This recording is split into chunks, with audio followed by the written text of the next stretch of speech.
So have you seen one of these signs lately? Store closing? Seems when you look at the headlines, big box retailers are filing for bankruptcy or just simply closing down.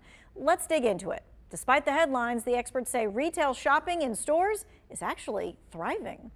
We're seeing actually fewer bankruptcies. The issue for retail is that anytime you have a big name retailer declare Chapter 11 or Chapter 9, uh, it gets a lot of media attention.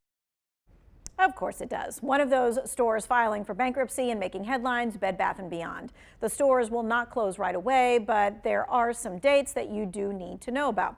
Final sales start at the stores on Wednesday. Wednesday is also the last day that coupons will be accepted. Gift cards can be used through May the 8th. You can use any store credit until May the 15th. You can make returns or exchanges on any items already purchased until May the 24th. Now, if you happen to have a registry open, they are working on partnering with another company to transfer those registries. Recently, Sears announced that it would close its last store in North Carolina. The final sale at the Friendly Center store is underway right now. Sears was a once considered an institution, but financial problems started back in 2018. The retailer filed for bankruptcy and closed around 150 locations, including the store at Haynes Mall. The Friendly location survived that round of closings, but just last week, the store closing sign went up. A final closing date has not been announced. Well, the news of Sears closing got a whole lot of reaction online, with many people sharing their memories about shopping at the store. Barbara says, "This was my first credit card." Ann says she got her first vacuum cleaner and sewing machine there in 1979. Robert said, "I remember as a child going to the old Sears at Christmas time. I loved to watch the electric trains run. Don't forget those catalogs." And Jason said, "Sears was a great part of my childhood. Loved going there when my folks went shopping." David's Bridal is another national retailer who announced its bankruptcy filing this month. So can you still say yes to the dress? Well, let's verify. David's Bridal filed for bankruptcy protection for the second time in 5 years. The announcement comes just days after the company said it plans to eliminate more than 9,000 U.S. jobs this year. And that has verified viewers curious if the company is still selling dresses. So let's verify. Can you still get your dress order fulfilled at David's Bridal? Our sources are court documents, David's Bridal, and Laura McKeever, Senior Manager of Brand PR, Philanthropy, and Communications for David's Bridal.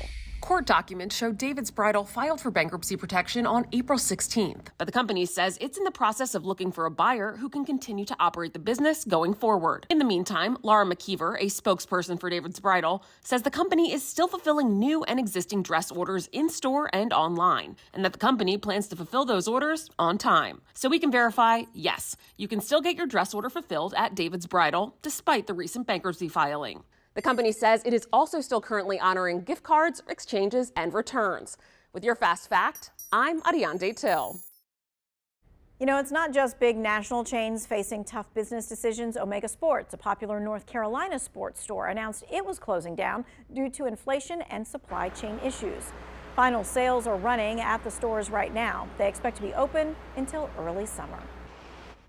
It's easy to see why it may sound like all retailers are struggling, especially those with brick and mortar stores. The National Retail Federation says really it's the opposite. There are more stores opening now than before, in part because people are shopping.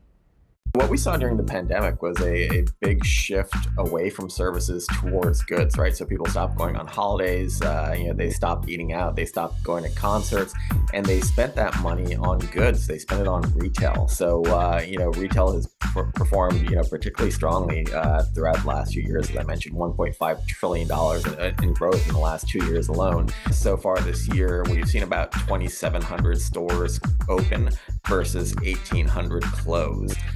So as in, every year that we've seen in recent times, we're seeing more stores open than closed, which is why we have such high levels. What tends to happen, though, is people focus on those store closures, especially when there's a bankruptcy attached to them, and they're not focusing on the store opening numbers, and those continue to run at a high rate. All right, just in case you missed it, so far this year, 2,700 new stores have opened up. That is compared to just 1,800 which closed. So really, when you're doing the math, there are about 900 new stores and new options to shop compared to just last year. When you think about shopping in store, it may look a little different these days. It may even start with you placing the order online. When you think about e-commerce, some of the areas that are fastest growing are things like buy online, pick up in store and curbside pickup. So the store plays an important role in some of the digital commerce that we're seeing these days.